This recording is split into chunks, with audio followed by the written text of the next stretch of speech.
Welcome everyone. In this video I'm continuing my CH32 tutorial series, and this is the 14th episode. And in this video I'm going to pair a CH32 microcontroller with a TSL2591 light sensor. I picked the CH32V006K8U6 microcontroller because I recently made a development board with it and I kind of want to advertise it.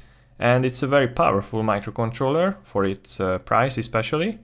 So for example, it has more memory that I want to utilize in an upcoming project where this sensor will be also used. I will also use a bit more, let's say, advanced I2C communication for this sensor.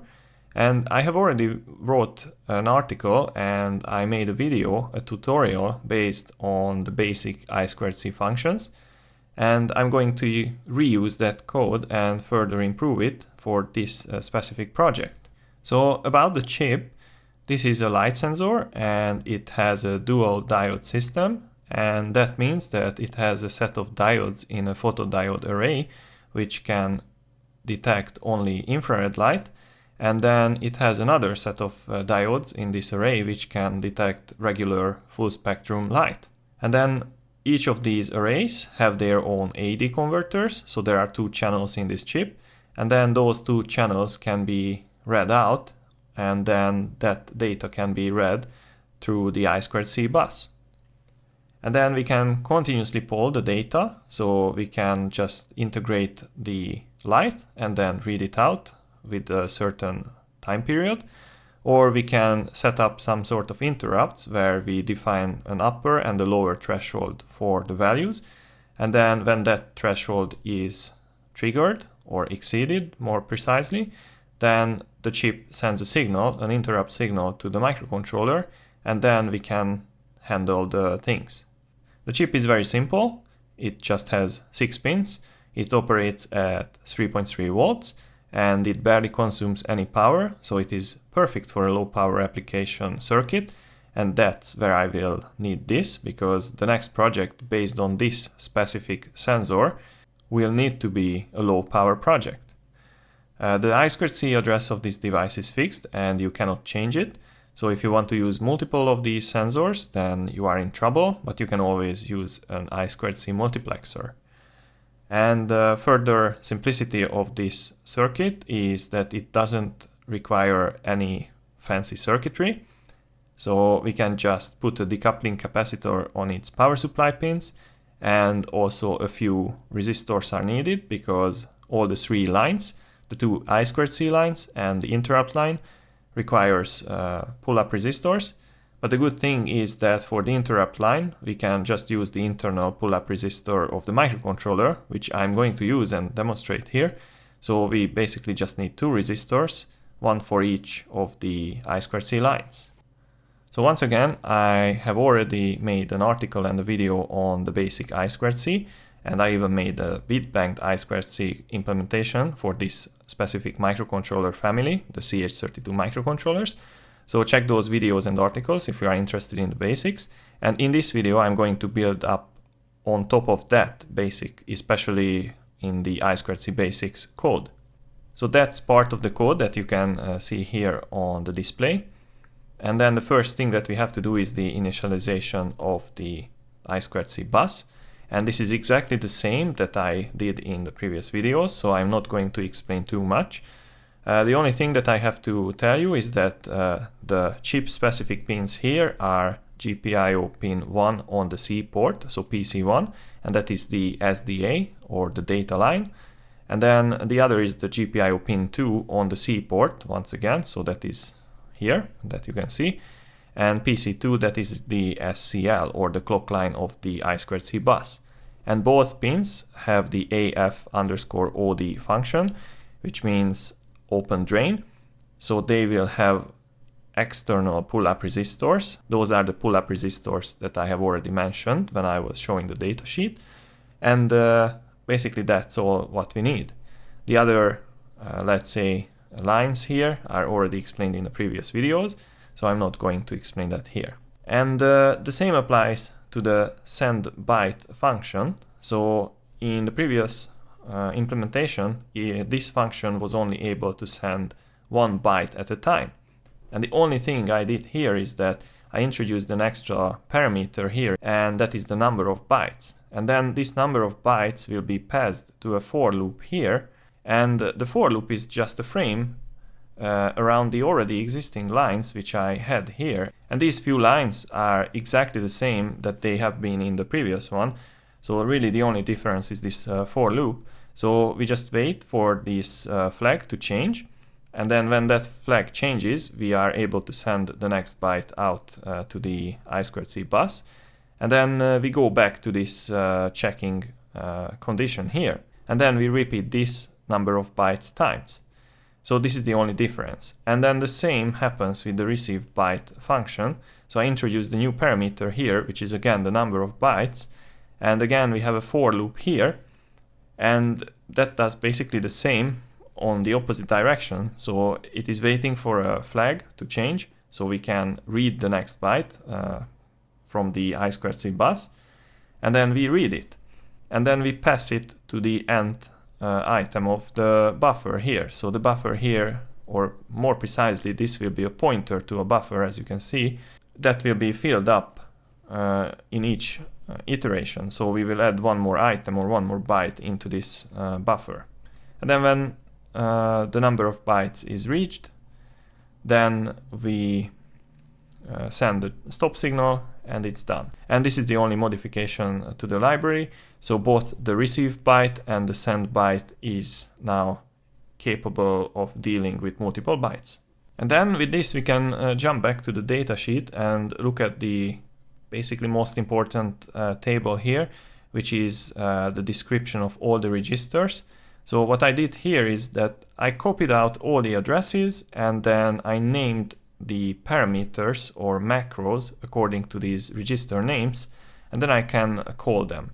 And all of these are defined in the header file, and also they are described and showed on my website. So check the link in the description, which points you to the article related to this specific video. And then you can see how everything works there if you are not able to follow it from the video. So as you can see, all these lines are already probably familiar to you because these are the lines from the previous table from 5 seconds ago. So then what I'm going to do in the rest of the video is that I go register by register and briefly explain their functions, and then I show you how I implemented the corresponding functions in my code so you can understand what is going on.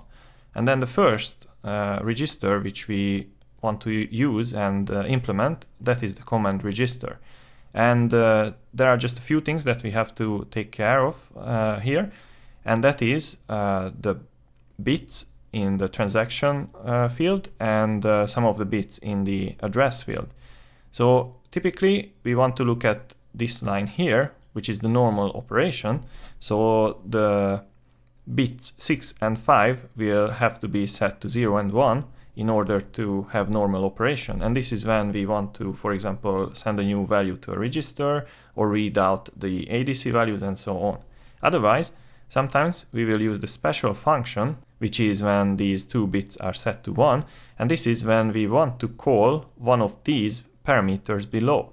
And these parameters correspond to the interrupts. So as you can see here in the description, they do something with the interrupts. We can set or clear certain interrupts in this chip. And we do it by telling the chip that we want to use it through one of its special functions. So what I did here is that when we want to use the chip in the default normal operation mode, then I just simply define a command bit, and then this hexadecimal value here, 0xA0, is defined as like this. So you can see that bit number 6 is set to 0 and bit number 5 is set to 1 and everything else is 0 plus this 7 bit is 1. So this means that we use it in normal mode, and that's all. And then the only relevant function that I did here is that I defined this clear interrupt function, and then I send this 0xE7, which is this binary code. And you can see that in the SF part of the bits, I set this value, which means that we clear all the interrupts. So I don't want to implement all the different clearing one by one. I just do one function which clears everything, and then I use my recently developed I2C send byte function, and I send a single byte, which is this byte, to this address, and that's all. And then the next register here is the enable register, and this is used to shut the device down or turn it on, and we can also use it to enable certain functions and interrupts. I'm not going to explain you everything because you can read the datasheet yourself, but I'm going to show you the implementation of these different things. So I created a separate section in the header file here, and you can see kind of familiar names here. So PON or AEN or NPIEN and so on. Those are the same names for the fields that we saw in the table previously. And then I just used the same values here, taken out from the table. And then we can call these separate macros, or even we can combine them together using the logical OR operation, and then pass it to the function that sends them to the register. So for example, if we want to enable the sensor, then we can create a buffer which holds 2 bytes, and that is the first line here. And then the first byte will be the logical OR combination of the command bit, which is this 0xA0, so it's a normal operation command. And then the address of the enable register, which is just simply 0.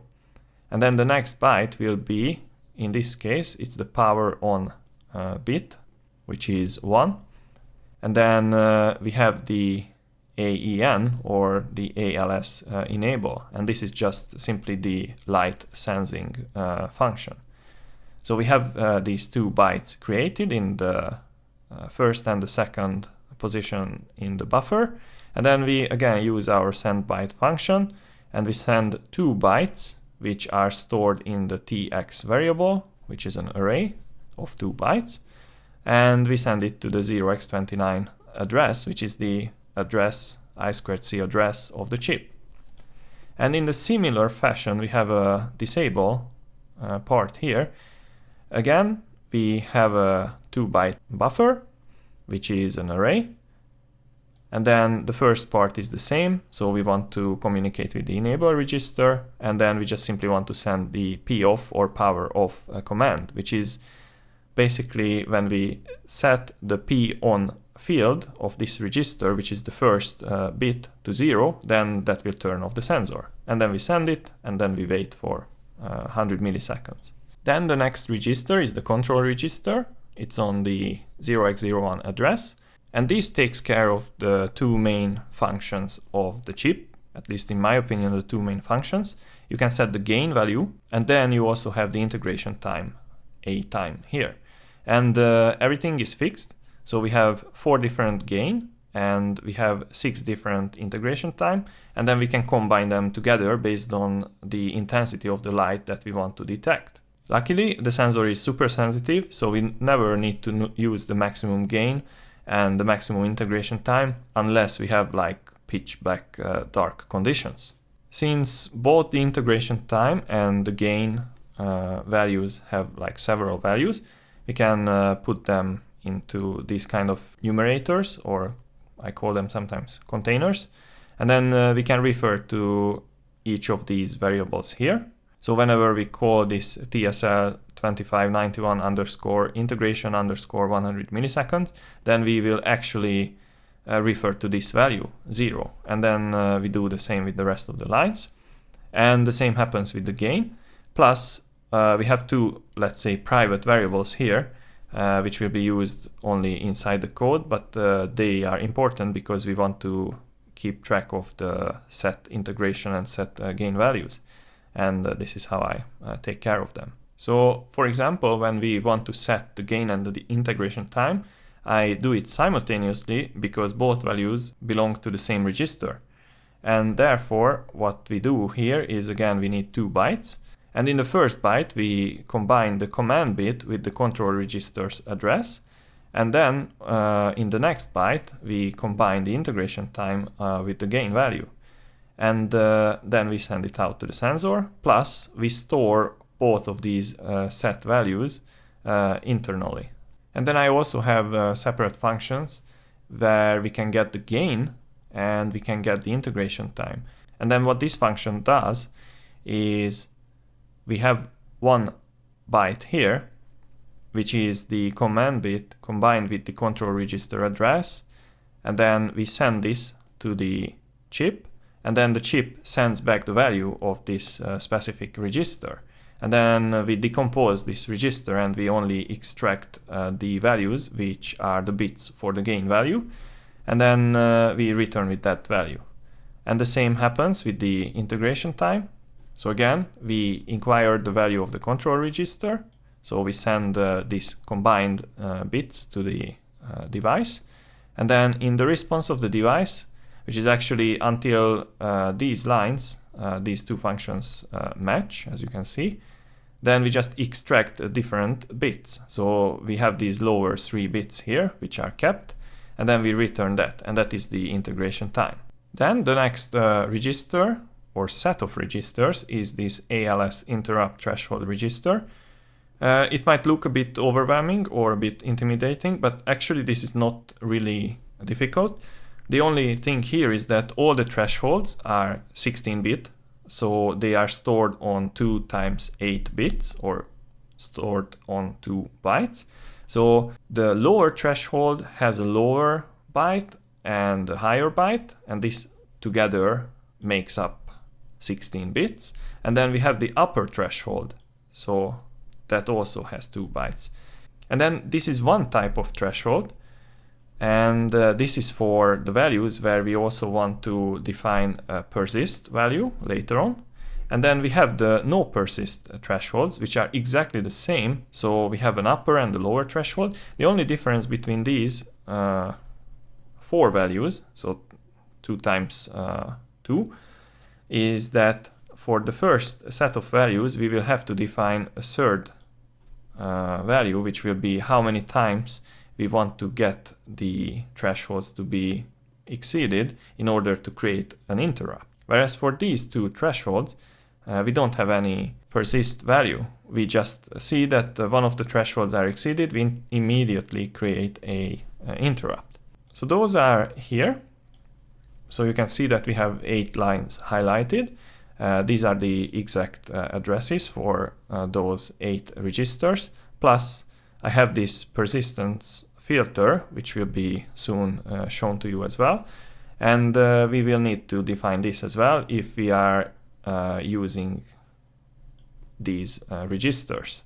So for example, if we use the ALS interrupt, which consists of a lower threshold, a higher threshold or upper threshold, and a persistence value, then we need to send several things, more specifically 5 bytes to the chip. And then how it looks like is that we just have to send the first value here. As you can see, this is the AILTL, which is the lower byte of the lower threshold. And then what the chip can do is that when we are sending multiple bytes to it, it can automatically increment the address of the registers that we are writing into or reading from. And in this case, we pack everything together, so you can see how we create the LSB and the MSB of the 2 different threshold values here. So this is one 16-bit, but it is split into 2 bytes, and the same happening here. And then we send it out. And we don't need to create a new command bit with the corresponding register address here, but we only have to send the starting address. And then when the device received one of the command with the value, then after processing the value, it will automatically increment the address internally. I'm talking about the light sensor. And then when the next byte is arriving to this sensor, then it will put it into the next register address. And this will go on until we run out of bytes. And once this is done, then we want to write into another register now, which is not on the upcoming or the next or adjacent address. So we have to send a new command with the new register address, and then we just send the new byte as well, and that's that. And finally, I actually enable the chip and I enable the corresponding interrupt on the chip. And why I do it like this is because if I would put this highlighted line here, then there would be already interrupts enabled on the chip without actually setting the values that we want to set. And that could cause to false interrupts. So as soon as we would enable the chip, it might flood the microcontroller with false interrupts, and it could either overwhelm it or just create some nonsense data. So first we update the registers for the thresholds right here, and then we update the persist value register as well, and then we enable the chip, and that will allow us to only generate interrupts when we really want to generate them. And then we have a very similar function here, but as you can see, this only accepts two parameters, the lower and the higher threshold, because this is the function, or this is the type of interrupt which doesn't need any persist value. So here, once any of the lower or the higher threshold is exceeded, the light sensor will generate an interrupt. And again, we have 5 bytes here, and the first byte is the first register address. So that is the 0x08, if I'm not wrong, yes. And then the corresponding bytes for the two registers, 1 and 2, are constructed here, and then we send it to the I2C device, to the light sensor. And again, the address is automatically incremented, starting from this address that you can see on the display. And then we don't have to send new commands for each byte, but the chip will know that after one byte is received, the next incoming byte will go on the next 0x09 register. And once we are done with that, we create 2 more bytes, which again enable the chip and the corresponding interrupts, and then we send it to the light sensor. So in a very same fashion, we first describe the threshold values, and then we enable the chip and the interrupts, so we avoid creating false interrupts. And also, if we want to update the thresholds values on the fly, then I implemented that separately for both the normal and the no persist thresholds. So what we do here is that, let's say the interrupts are already enabled and they are ready to fire at any time, but we can see that our light value is very close to one of the let's say threshold values. Then with this function we can update the thresholds to a new value without actually stopping anything. So this function just directly writes to those registers which take care of the upper and the lower threshold value. And the same function is implemented for the other register, which belongs to the no persist thresholds. So there's nothing to explain here. And also we can set the persist value on the fly just separately. So we don't need this function where we set everything at once. We can just have this block put to a separate function. And then of course, since I have a setter function, I also made a getter function. So we can get the thresholds for both type of interrupts, and we can also get the persist value.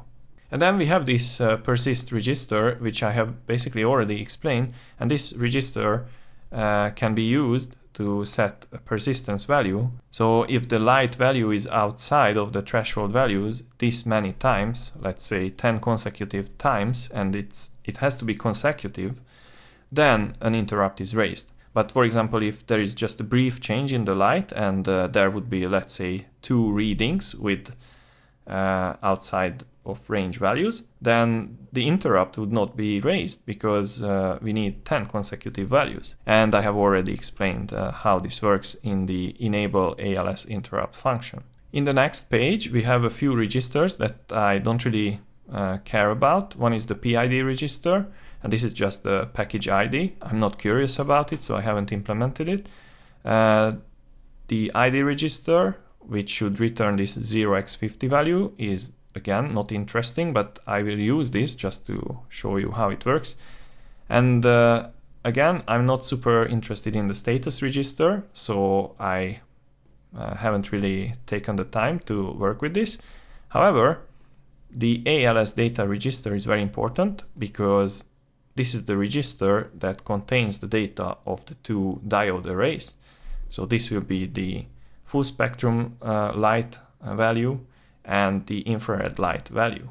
And how we deal with it is relatively easy. So we wait for the amount of integration time that we want to, let's say, apply.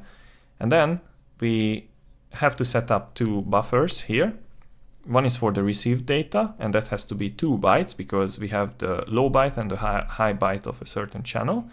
And then we just have 1 byte for the transmitted data because we just need a command to be sent to the register on the light sensor. And then what we do is that we start with the channel 0 and the low byte. So we send out that combined together with the command bit. And then in exchange for that, we receive 2 bytes because again, we have the auto increment function in the chip. So if we start with the low byte of this specific register, then in this RX buffer, we will also receive not only the 0x14 addresses stored value, but also the 0x15's stored value. And then I just combine together the 2 bytes into a 16-bit variable and store it here in a variable called full, because this is the full spectrum channel. And then I repeat the same, but we start from the 0x16 address here. And again, I send the command, this command that I created here.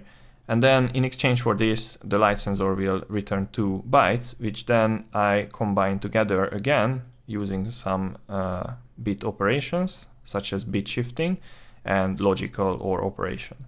And then I store it in a local variable called IR, because this is the infrared data.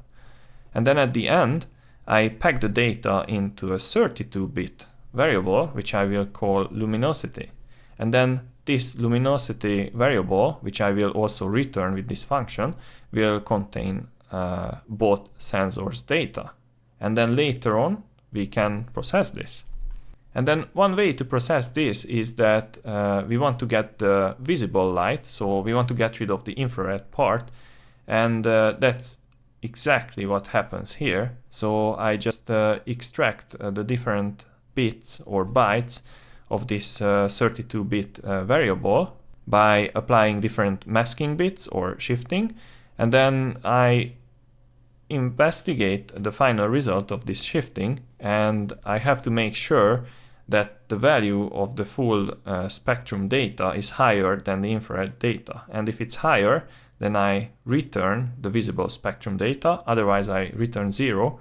So I don't return a negative value, because like negative luminosity or negative brightness, that doesn't really make sense anyway. So this is how I deal with it. And then I also created a function, again, just a logical operation on the full luminosity value. So the 32-bit value here is shifted to the right by 16. So we shift out all the channel 0 data, and then we just keep the upper 16 bits, which is the infrared data. And then just for fun, there is a calculation which was, let's say, inspired by the Adafruit library, because I found this kind of calculation there. So I just transferred that kind of calculation into this CH32 environment.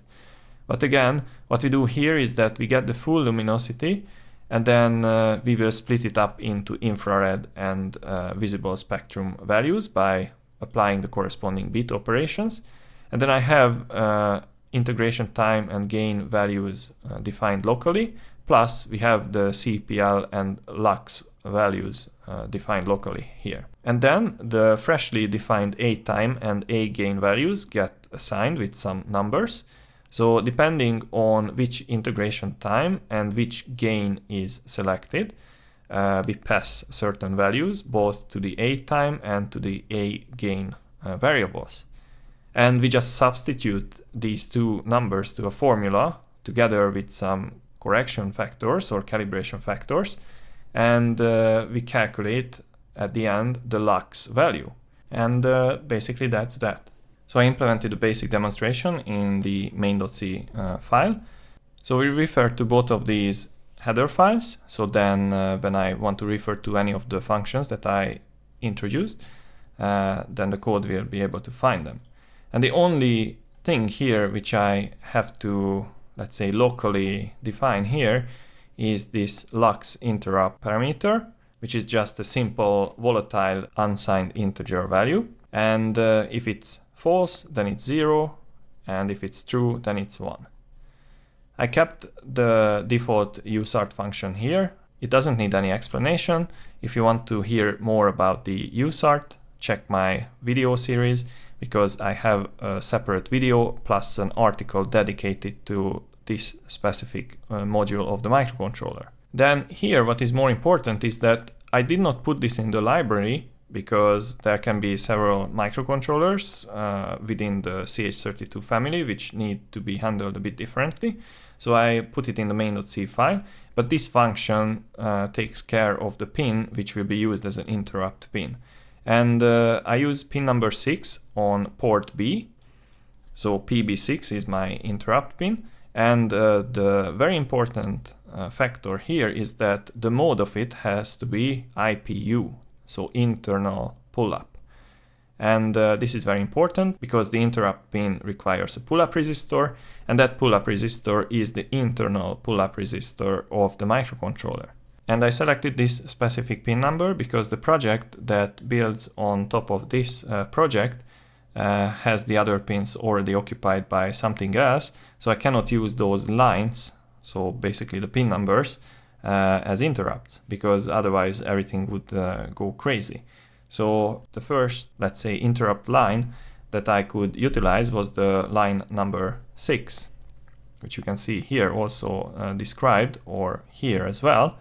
So that's why I selected PB6. So here in the further lines you can see that then I assigned the source to pin source 6 on port B to the EXDI line config. And then here the line has to be also line 6 because it's coming from the pin 6.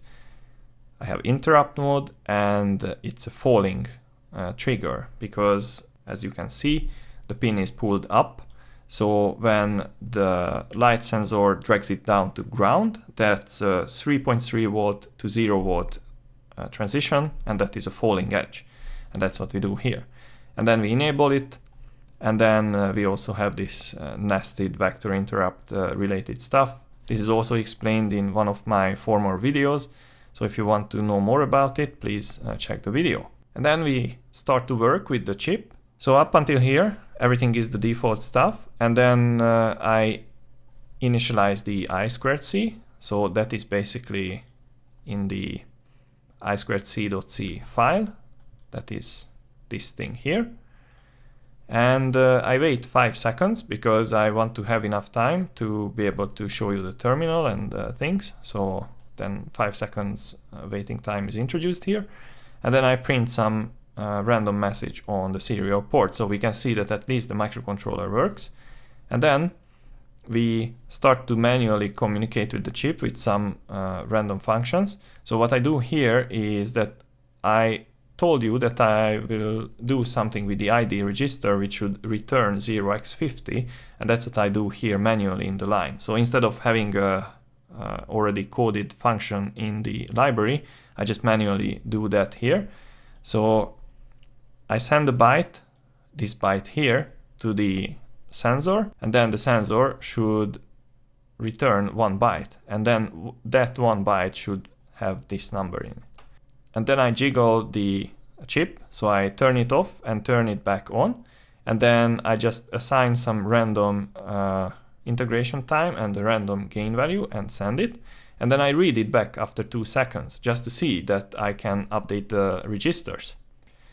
And here I implemented both functions here, or put them both of them here, but I will just use one for this demonstration. So I enable the no persist interrupt, so this will fire immediately when the value of the light reading goes below 2000 or above 10,000. So that will happen there. And I also read back these values. So when the code reaches this line, it should return 2000 and 10,000. And at this point, the chip is not ready to receive interrupts on PB6. So what I do first is that I clear the interrupt on the light sensor, and then I enable the interrupt on the PB6, and then I clear also the interrupt locally on the microcontroller.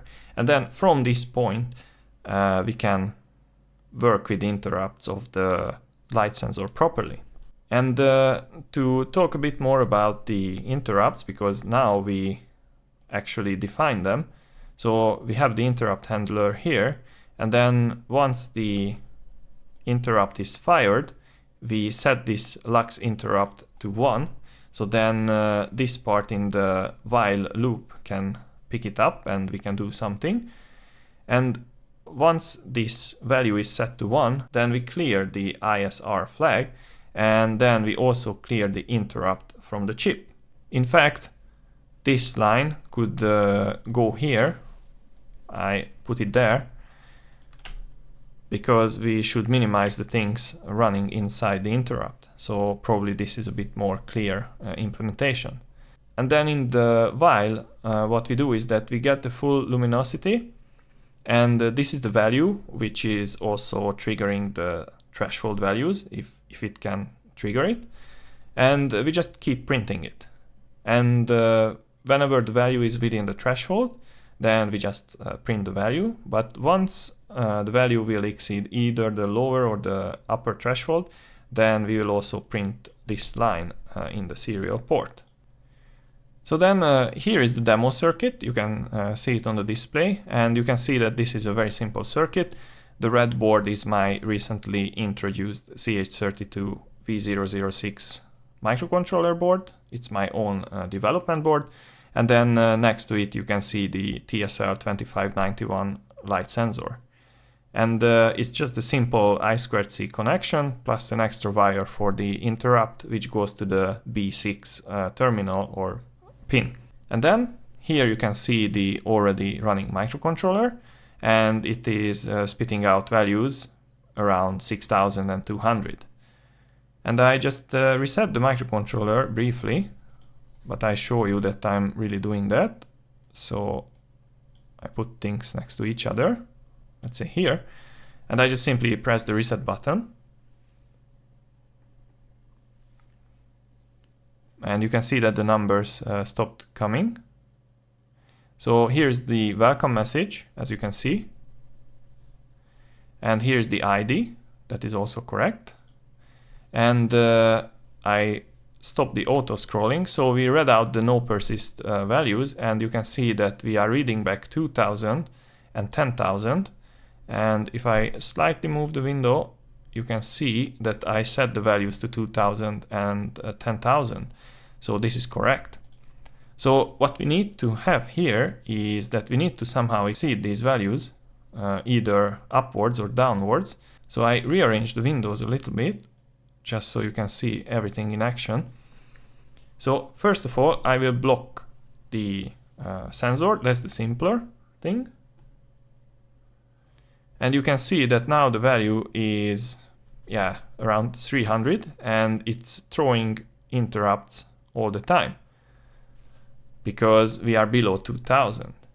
And then I can also increase the brightness. Just briefly, you can see that it's going up.